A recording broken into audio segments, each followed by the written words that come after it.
Okay, இப்போ நம்ம என்ன பார்க்கலாம் அப்படின்னா ப்ரிமிட்டிவ்க்கும் ரெஃபரன்ஸ் டேட்டா டைப்புக்கான வித்தியாசங்கள் என்னென்னு பார்க்கலாம். ஓகே, ஸோ ஃபர்ஸ்ட் நான் வந்து ஒரு ப்ரிமிட்டிவ் டேட்டா டைப்பை டிக்ளேர் பண்ண போகிறேன். இன்ட் எக்ஸ் ஈக்குவல் டு 10 அப்படின்னு சொல்லி ஒரு வேரியபிள் டிக்ளேர் பண்ணுறேன். ஓகே, நெக்ஸ்ட் ஒய்ன்னு ஒரு வேரியபிளை டிக்ளேர் பண்ணிவிட்டு அதுக்கான வேல்யூவை வந்து நான் எக்ஸாக வச்சுக்கிறேன். ஓகேவா, ஸோ என்னென்னு பண்ணியிருக்கேன்னா எக்ஸ்ன்னு ஒரு வேரியபிள் க்ரியேட் பண்ணியிருக்கேன், அதோட வேல்யூ 10. நெக்ஸ்ட் வந்து ஒய்ன்னு ஒரு வேரியபிள் க்ரியேட் பண்ணியிருக்கேன், அதோட வேல்யூ வந்து எக்ஸ் அப்படின்னு அசைன் பண்ணியிருக்கேன். ஓகேவா, நெக்ஸ்ட் என்ன பண்ண போகிறேன்னா எக்ஸோட வேல்யூ வந்து 23 அப்படின்னு மாற்றிக்கிறேன். சரியா, இப்போது எக்ஸோட வேல்யூ ஒய்யோட வேல்யூ பிரிண்ட் பண்ணலாம். இப்போ பார்த்தோம்னா இப்போ நம்ம ரன் பண்ணி பார்த்தோம்னா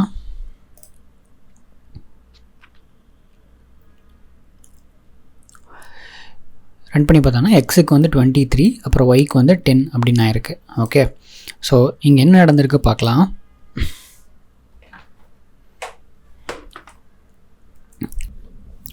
ஸோ நம்ம பேசிக்காக என்ன பண்ணியிருக்கோம் அப்படின்னா இன்ட் எக்ஸ் ஈக்குவல் டு 10 அப்படின்னு சொல்லி ஒரு வேரியபிள் டிக்ளேர் பண்ணியிருக்கோம். இப்படி பண்ணும்போது என்ன ஆகும் அப்படின்னா எக்ஸுக்கு வந்து ஒரு மெமரி அட்ரஸ் அலோகேட் ஆகும். சே ஃபார் எக்ஸாம்பிள் 1000 அப்படின்னு. ஸோ இங்கே வந்து எக்ஸ் ஈக்குவல் டு 10 அப்படின்னு சொல்லி வந்துடும். நெக்ஸ்ட் என்ன பண்ணியிருக்கோம் அப்படின்னா int Y equal to X பண்ணியிருக்கோம்ல. இப்போ என்ன ஆகும்னா ஒய்க்கு வந்து ஒரு புது மெமரி அட்ரஸ் க்ரியேட் ஆகிட்டு ஒய் ஈக்குவல் டு 10 அப்படின்னு சொல்லி க்ரியேட் ஆகிடும்.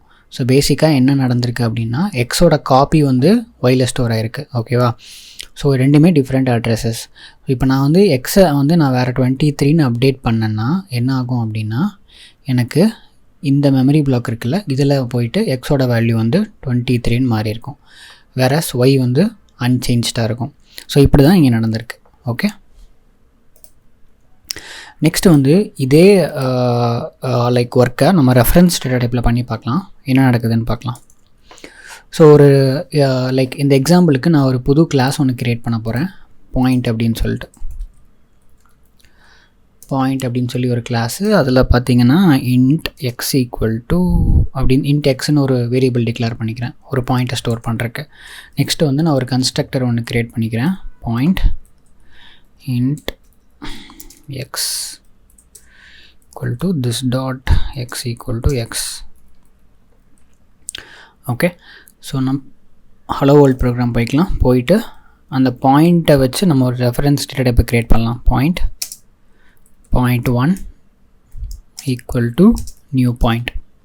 ஸோ எப்போவுமே என்ன சொல்லியிருக்கேன், ரெஃபரன்ஸ் டேட்டா டைப் க்ரியேட் பண்ணும்போது நியூ ஆப்ரேட்டர் யூஸ் பண்ணி ஒரு ஆப்ஜெக்ட்டுக்கான ரெஃபரன்ஸை நம்ம எடுத்துப்போம். கரெக்டாக, ஸோ இப்போ கன்ஸ்ட்ரக்டர் நம்ம பாஸ் பண்ணணும், எக்ஸோட வேல்யூ பாஸ் பண்ணணும். ஸோ எக்ஸோட வேல்யூ வந்து நான் 10 அப்படின்னு சொல்லி பாஸ் பண்ணுறேன்.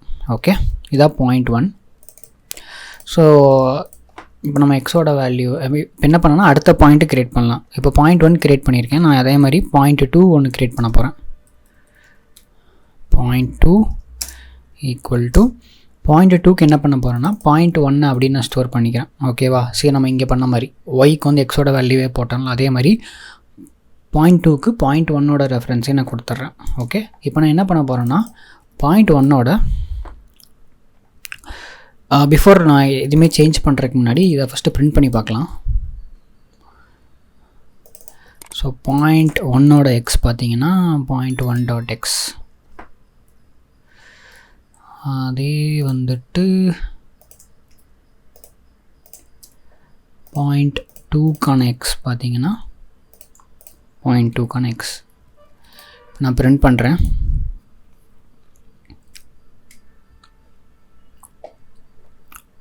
ஓகே, பிரிண்ட் பண்ணியிருக்கேன், இங்கே பாருங்கள். ஸோ பேசிக்காக என்ன பண்ணியிருக்கேன்னா ஒரு பாயிண்ட் அப்படின்னு சொல்லி ஒரு ரெஃபரன்ஸ் டேட்டா டைப் க்ரியேட் பண்ணியிருக்கேன், பாயிண்ட் 1 அப்படின்னு சொல்லிட்டு. ஓகேவா, அதில் பாயிண்ட் 1குள்ளே என்ன இருக்கும் அப்படின்னா எக்ஸோட வேல்யூ 10 அப்படின்னு சொல்லியிருக்கோம். மறுபடியும் பாயிண்ட் 2 அப்படின்னு சொல்லி ஒரு ரெஃபரன்ஸ் டேட்டா டைப் க்ரியேட் பண்ணிவிட்டு அதுக்கான வேல்யூவாக வந்து பாயிண்ட் 1 வந்து நான் அலோகேட் பண்ணுறேன். ஓகேவா, ஸோ தட் இப்போ என்ன நடக்குதுன்னு பாருங்கள், பாயிண்ட் 1 டாட் எக்ஸ்லேயும் 10 தான் இருக்குது, பாயிண்ட் 2 டாட் எக்ஸ்லேயும் 10 தான் இருக்குது. இப்போ நான் என்ன பண்ண போகிறேன், பாயிண்ட் 1ஓட எக்ஸை வந்து 67 அப்படின்னு மாற்றிட்டேன். ஓகேவா, மாற்றினதுக்கப்புறம் இப்போ நம்ம பிரிண்ட் பண்ணி பார்க்கலாம்.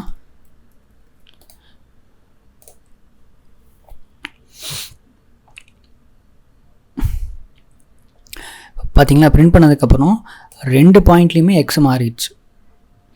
ஓகே, whereas in ஒயில் ப்ரிமிட்டிவில் பார்த்தீங்கன்னா நமக்கு ஒய் மாறல, ஓகேவா. பட் ஆனால் இங்கே பார்த்தீங்கன்னா ரெண்டுமே மாறிடுச்சு. இது எதனால் அப்படின்னா, இப்போது நான் 0.1 அப்படின்னு சொல்லி ஒரு ஆப்ஜெக்ட் க்ரியேட் பண்ணேன். ஸோ தட் இங்கே 10 x = 10ன்னு இருக்கும், ஓகேவா. நெக்ஸ்ட்டு 0.2 அப்படின்னு சொல்லிட்டு ஒரு ரெஃபரன்ஸ் டேட்டா டைப் க்ரியேட் பண்ணுறேன். இதில் என்ன இருக்கும்னா ரெஃபரன்ஸ் ஆஃப் 0.1 தான் இருக்கும், ஓகேவா. பேசிக்காக என்ன ரெஃபர் பண்ணால் இதை போய் இங்கே தான் ரெஃபர் பண்ணிட்டு வரும். இது இங்கே வந்து வேல்யூலாம் ஸ்டோர் ஆகிருக்காது, இந்த மெமரி அட்ரஸ் தான் இந்த லொக்கேஷனில் ஸ்டோர் ஆகிருக்கும். ஸோ அதனால தான் இங்கே வந்து நான் சேஞ்ச் பண்ணும் போது எனக்கு இங்கேயுமே ரிஃப்ளெக்ட் ஆகுது. இப்போ இந்த எக்ஸை வந்து நான் 23ன்னு மாற்றிட்டேன்னா எனக்கு இங்கேயுமே எஃபெக்ட் ஆகிடும். ஸோ தட் அதனால தான் நமக்கு வந்து இங்கே வந்து ரெண்டுலேயுமே 67 அப்படின்னு மாறிடுச்சு, ஓகேவா. வேறஸ் இன் ப்ரிமிட்டிவில் பார்த்தீங்கன்னா ரெண்டுமே டிஃப்ரெண்ட் லொக்கேஷன்ஸில் இருக்குது, ஓகேவா. ஸோ அதனால தான் வந்து நமக்கு இம்பேக்ட் நடக்கலை.